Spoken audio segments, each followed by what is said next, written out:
Hello, can you hear me? Yeah. I'm hoping I don't have to do like this number the whole time. Sorry. Okay, good morning. Good morning, everyone. Happy Friday. That's kind of how I start off all of my Instagram rantings. So some of you will know me. Can you hear me? I feel like okay, sorry. I feel like I can't even hear myself. So some of you probably follow me or know me from Instagram. Some of you don't.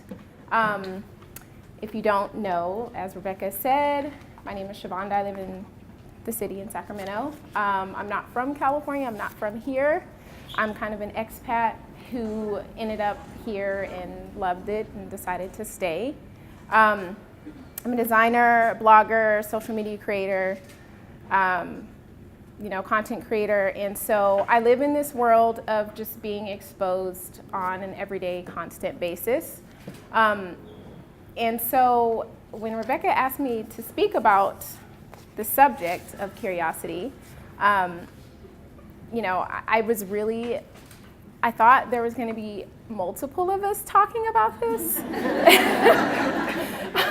I didn't realize I was going to be solo. So, this is going to be interesting. So what is curiosity, right? The dictionary describes curiosity as the desire to learn or to know about something. So what exactly does that mean? It's such a broad subject, it's such a broad topic, and you kind of take that in your own way and figure out what that means to you. But for me, as a creative, curiosity is at the foundation of what propels us to think beyond what we are actually able to see and into what our minds want us to see. For me, curiosity has taken me down many paths, one of which has led me quite literally to where I'm standing today. More on that later, but first I want to talk a little bit about how curiosity has kind of guided me throughout my life as a creative. So my journey as a creative began with the simple statement of I wonder, and that was triggered by really my military service. So for most of you who follow me, you'll know that I was in the military, but those who don't follow me, I was in the Air Force for 6 years, right out of high school. And when you think about a creative, the first thing in your mind does not come to somebody who is in the military. That's probably the least creative thing you could ever do in your life, because when you are in the military, the concept of individuality and of creativity is lost. It literally is stripped from you. So I can't speak to all the other services. I can only speak to what happens in the Air Force. But when you show up, you are what they call a rainbow flight. So everyone shows up, you're in your own individual clothes, people from all over the world, all over the country, different states, different mindsets, they all show up. And just like I'm looking at the crowd today, everyone is very individual. We all have our own thoughts, our own minds, we're dressed differently. By the time you get through basic training and you are probably wondering to yourself, what the hell did I just get myself into? Like, why am I gonna allow somebody to speak to me this way or break me down this way? So by the time you get into your second or third week, all of that individuality has literally been taken away. You are meant to think as one, walk as one, talk as one. You're not, Hi. Oh, thank you. So the power is not in individuality, the power is in sameness, and that's fine, but as somebody who is a creative, that's very difficult as well, to look out and realize that you're just lost in a sea of you. Like, why am I looking at somebody that literally looks and dresses and acts the same way that I do? So kind of my journey started with me asking the question, like, I wonder what it would be like not to be like everybody else, not to dress like everybody else, talk like everyone else.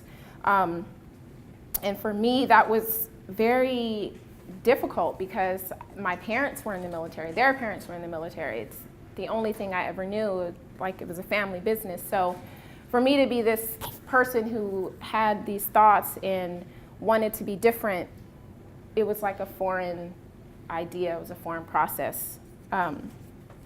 So, at the end of my enlistment, I decided that I wanted to get out of the military and try to figure out what the world would be like without so much sameness. But then I thought to myself, like, how exactly do you do that? You know what I mean? Like, you think to yourself, like, so I don't have to get up at 3 o'clock in the morning when it's raining and run 5 miles if I don't want to? Which, by the way, I will say, I have not ran since I got out of the military because I swore to myself I would never do it. And I've managed to, stick with that. But, it was a really big deal for me to think beyond that world because it's what I thought that I wanted. So at the end of my enlistment, I walked away from everything and I decided to pursue my passion of interior design. I always just was really inquisitive about spaces and the way that people live and what makes people live a certain way and why they like certain things. And really curious about color and how that affects us and how all of these different things affect our mood and the way that we walk throughout the world. And, I truly believe that home is our safe haven. It's where we go at the end of the day. It's what's familiar. And I've always just been very in love with this concept that everybody has something different that they love. So, how do I make that happen for people? And really pulling out their curiosity as to like what it is that they love and not necessarily what they think people's spaces should look like, but more so what they want it to look like and what they want it to feel like. So as I went out into the world and into my passion of interior design, like there was just one problem. So I was in design school during the recession, right? So like people were losing their houses.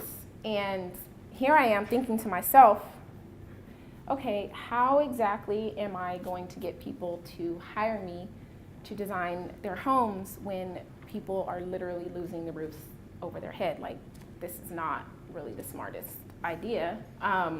I don't know what I was thinking. I just kind of thought, this is what I want to do, but I had to think of a different way to do it. And so that's when I got into the world of blogging and social media, which back when I started blogging, it wasn't like a thing. Like there weren't very many bloggers, especially not like interior design bloggers or bloggers in the home and lifestyle space.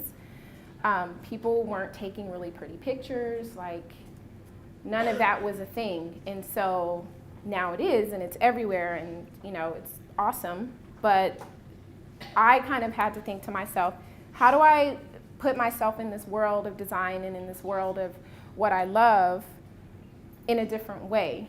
How do I reach people in a different way? How do I inspire people in a different way? So that's how I started in the world of blogging and social media. And as Rebecca said, I kind of started out just really talking solely about design. Like, I just wanted to keep it about that subject matter, and I didn't want to go beyond that because it's really scary to expose your life to the world. And it's even more scary when you're exposing your life that is non-traditional, when you are like a gay black woman in a world of not gay black women.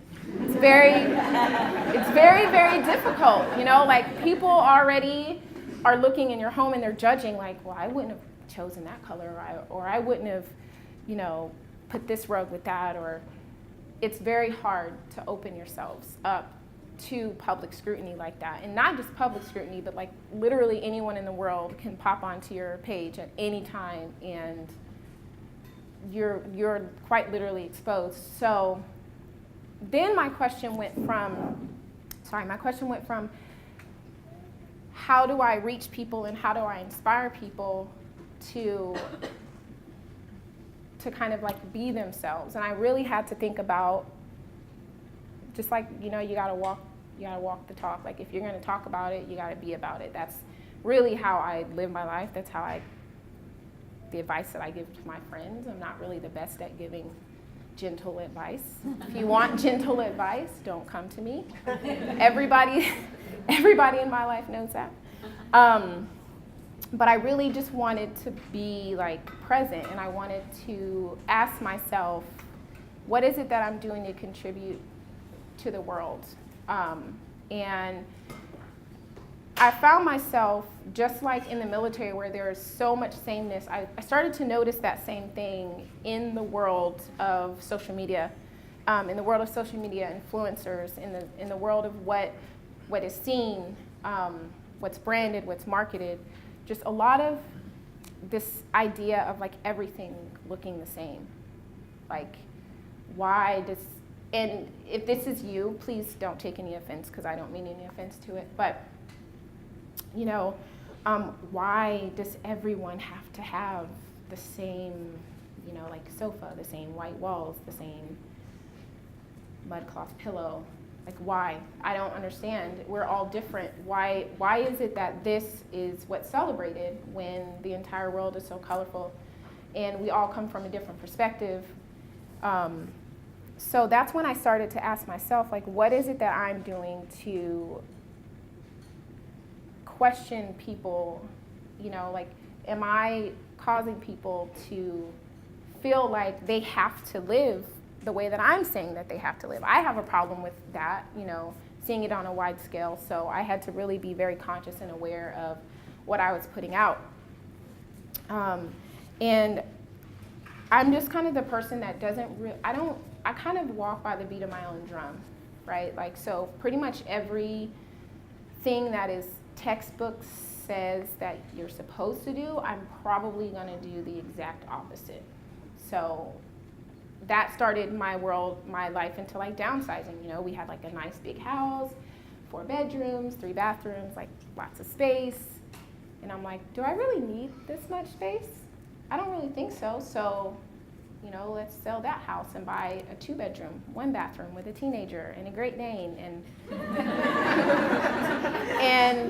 you know, a 10-year-old. And we don't really have a door on our bedroom. How are we going to make this work? So, like, there's just all this me figuring out ways to do things differently, but it doesn't necessarily mean it's wrong. It just means that it's my way. And so I really started to open myself up and share more of my life, because I noticed that I wasn't seeing myself represented. And I'm a huge, huge, huge proponent for representation matters and for being very aware of calling to action diversity. And so that leads me to a lot of other opportunities that I've been able to take part of. Does anyone here know, have you guys heard of Domino magazine? Everybody knows Domino. So this past winter, Domino held Design Blog Awards, and I was up for an award in the small space category, which was, I mean, a huge surprise. I didn't even know they knew who I was. But I ended up winning the award, not for small space, but for Modern Maverick, which is a category that wasn't even really part of anything. I think they just made it up. Whatever, I mean, I'll take it, you know. So I was invited out to New York right before Christmas, which was fantastic. It was my very first time ever being, and I'd always wanted to go. And one of the things they asked all of us while we were there is what our design wish was for 2018. And I answered that my design wish, and my wish just in general, like beyond design, is to see more representation of diversity in both mainstream and social media. Because so much of what we do now is done through our screens. It's done through our cell phones. It's done through our computers. Like, Instagram is my jam, right? I love, love, love Instagram. And so we're seeing so much of everything that we do in life, it's on Instagram, right? So I know myself, I'm guilty of it because my wife tells me every day that I need to stop. But basically, like, the first thing you do when you wake up, you're like, let's see what's happening in the world. Before, you would open a newspaper, or you would turn on the news, or you would whatever. But now it's like, oh, I wonder what happened while I was asleep. Instagram. Or did you hear about, this or that? It's like on Instagram. I don't even know what's happening in the news unless I hear about it on Instagram or Twitter, which is not really that good, but still, I mean, it is whatever. It is what it is. So it's like realizing that so much of our exposure to the world and to society is happening via social media. For me, it was a realization that I'm not seeing very many people that look like me or that have my lifestyle. Does this mean that there aren't other people like me out there? And so it was really just like a call to action for myself and for other people to really think about and to get curious about what they're exposing themselves to. What is it that you're taking in? Is your feed a lot of just the same everything? Does everybody have the same mindset? Does everybody have the same style? Does everyone have the same, like, if you're noticing that there's just so much of the same, my challenge to everyone and really to you is change that. Find somebody different. We all come from different walks of life, and I feel like the world is not gray. The world is very colorful, and so, like, why put yourself in that gray space? So that brings me to my recent Instagram rant, which landed me this gig today, by the way. So I went on a rant about diversity and representation. Because it's something that I'm really passionate about, and it really stems from seeing in the fashion and beauty world that people of color are not placed in large-scale ads. They don't get, like, the big gigs. You're not seeing people that aren't a size 2 being represented in print, and that's a problem. Like, that's a really huge problem. And so I just started talking about it. I just talked about how representation matters in a big way. And I just talked about how I feel like the problem isn't necessarily that we're not out there, that people that come from different walks of life aren't out there, that people are questioning, all of these societal norms aren't out there. The problem is that it's not being celebrated enough. It's not being put to the forefront enough. I feel like so many of the issues that we have behind the scenes, and so many issues about, why people aren't aware, is because they are not really trying to make themselves aware. And so I just had this quote when I was talking about it that says that for me, it's about what's celebrated on a larger scale and what's not being celebrated on a larger scale. When you see what's being shared and praised and reposted and pushed out by brands and companies and media, it's the same look, the same aesthetic, the same people. It tells a very clear story and sends a very clear message. And to me, that means that if anybody is different than that, then that's not okay and that's not right. So I just want to ask everybody to pull out their phones really quick. I know that you've been told to put your phones away, but pull out your cell phones. And if you have Instagram, I would ask that you pull up your Instagram feed.